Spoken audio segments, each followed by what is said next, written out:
There's gotta be a better way to get into these games. Alright, what is it this time? Is there gonna be some horror game? Is it gonna be me being thrown in the middle of a radioactive lake? Oh, I know. Maybe if it's gonna be— Is that a motherfucking wall? Never bought no weed from the gas station, bro. Hello everyone, today we're going to be reviewing Corn Kid 64 created by Bogosoft. This is an authentic throwback to the classic age of N64 platformers and experimentation that is now lost in the sea of mediocrity that is known as the modern gaming landscape. Instead, this was recommended to me by my dear friend Squirrel, socials and mine in the bio description, whatever. And after playing it, completing it, I have fallen back in love with platformers yet again. So grab your favorite snack, preferably nachos, soda of choice, and get in a comfy chair or bed. This is going to be a nice game. The story is as simple as many platformers of this age are. Steve, the one-horned goat, continues to have the same reoccurring dream every night of trying to find their nachos. However, knowing that there's no easy way of breaking out this repetitive dream cycle, his friend Alexis is here to assist and unlock the true potential of the Corn Kids.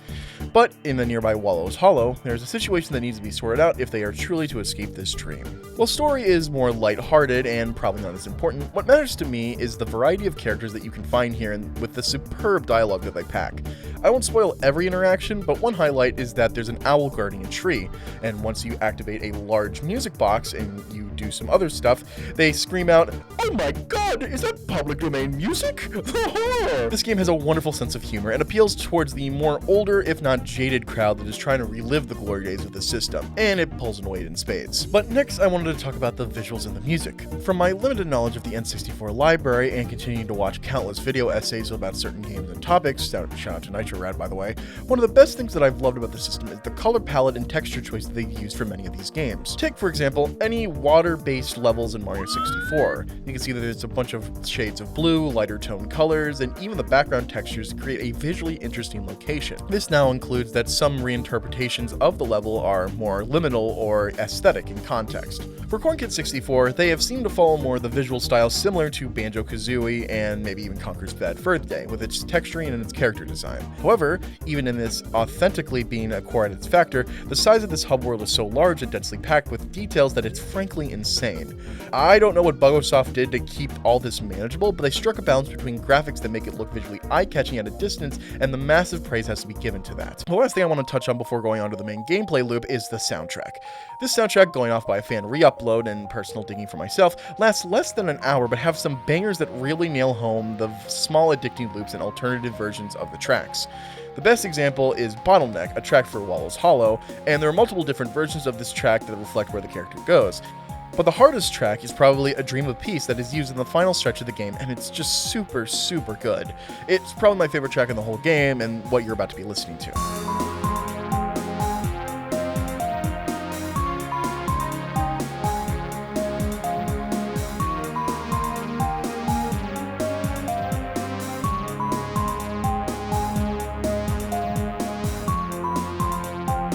But now, onto the juicy part, the gameplay.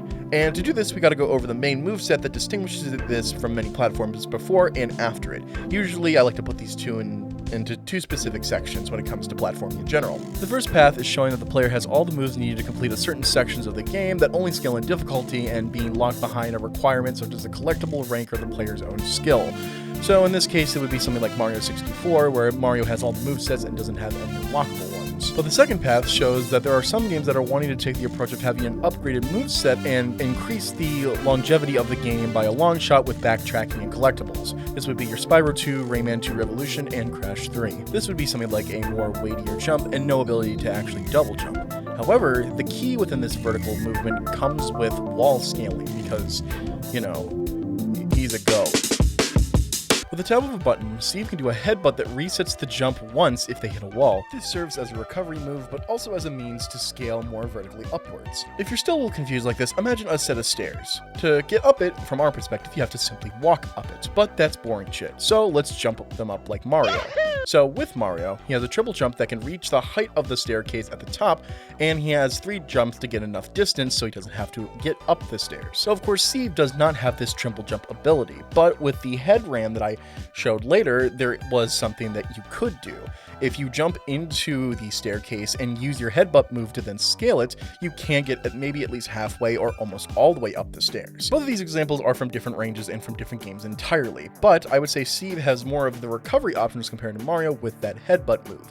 And there's some other elements that scale into the verticality of Corn Kid 64 as well. On top of that, Mario does not evolve in Mario 64. You can argue that the power-ups that he is given with the form of the caps are temporary upgrades, but I wouldn't want to count on that. Instead, Steve does have some unique quirks about his abilities and one unlockable move. You heard me right, just one, maybe two. And around the midpoint, Steve can find an item that grants the ability to drill into the dirt ground using a headbutt move, and allowing them to drill and go around tiles and under some walls. This move usually opens up some later challenges, but still ties into the vertical scaling of some puzzles as a means for recovery, such as the section where, if completed, they can unlock a shortcut that can be accessed through the drill move, making sure that they don't have to scale it again. And speaking of which, I want to still talk about the verticality. So let's talk about wall scaling. I briefly mentioned it just a minute ago, but I wanted to give more detail into it. When you think of a wall jump, the basic understanding is that you're kicking away from the wall in order to scale it vertically. This is good and serves as a base for what many platformers can do, but Steve's approach is attempting to stay on the wall rather than jumping out of it. You can still jump out of it, but the importance comes to the ability of scale almost in any direction from the point. So let's just say right here, I am on this small wall ledge that Steve can grab onto. To get onto the next ledge, they are going to cling onto the wall and perform an extra jump in the desired direction. But this can also be comboed with the headbutt attack, where in the air to get a wall jump and then do an extra jump on top of that. This is the best way to describe the flexible nature, as cliche as it is, a would-be easy to learn, hard to master system, especially when you get near to the end of the game and you have to scale the tower. But there was still one aspect that I was discussing with Squealy that had me question the genre of the context to see if this was a truly linear game or non-linear. To limit this, I didn't want to include the multitude of platformers that exist today, as they're more clean-cut when it comes to what they go for.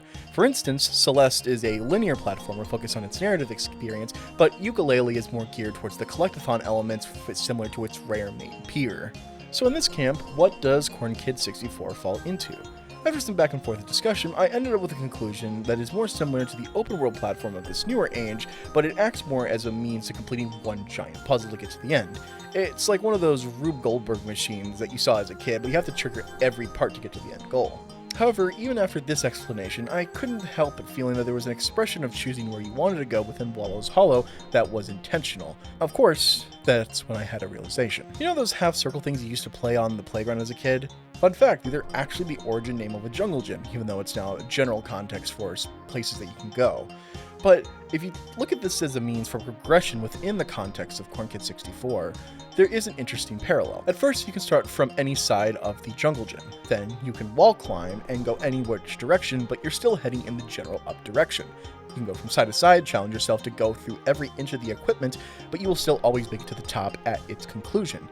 In this sense, there are a multitude of ways that you are tackling the challenges presented in Corn Kid 64, however, the goal is always linear in nature when you are tackling challenges presented within this manner. Though, the goal is always linear in nature from the starting and finishing point, which means that you have to go all the way up to start to finish. And with the game being mostly 8 hours of collecting anything, that's great within the context of this game. And before my outro, that's really the one criticism that I have with Corn Kid 64. It is fairly short, especially when you're trying to go for 100%. But I will say that there is something for a base that's greater. And while I do know that Bogosoft is still active in some sense, I would like them to continue doing something with Corn Kid 64. If it's different worlds, if it's different abilities, I think there is definitely the means to extend the game in some capacity. Though being made entirely by pretty much one person, I don't blame them for having a definitive beginning and end for this project, especially if it took like almost 6 years of work. Game design thoughts aside, this game is generally fantastic and worth your time on a weekend evening. If you are interested in platformers or looking for something new that hasn't been done within the platforming scene, please pick up this game and support the dev. With the Steam sale here and itch.io probably doing the same thing, now is the best time to give yourself a stocking stuffer. And hey, if you're looking for more of where this concept came from, Bogosoft put out last year an original concept/beta for Corn Kid 64 called Final Freakend, which has a lot of interesting points, but is more for archival purposes and general interest. Of course, because I've delayed this video a bunch of times, I've now realized that it's Christmas, and this is now going to be the definitive Christmas upload. That's just business for you, baby.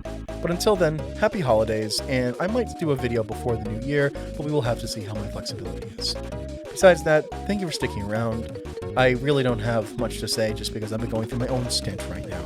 But if you can hit the like and subscribe button, that would make me feel appreciated. Thank you, have a nice day, and happy holidays from yours truly. Goodbye.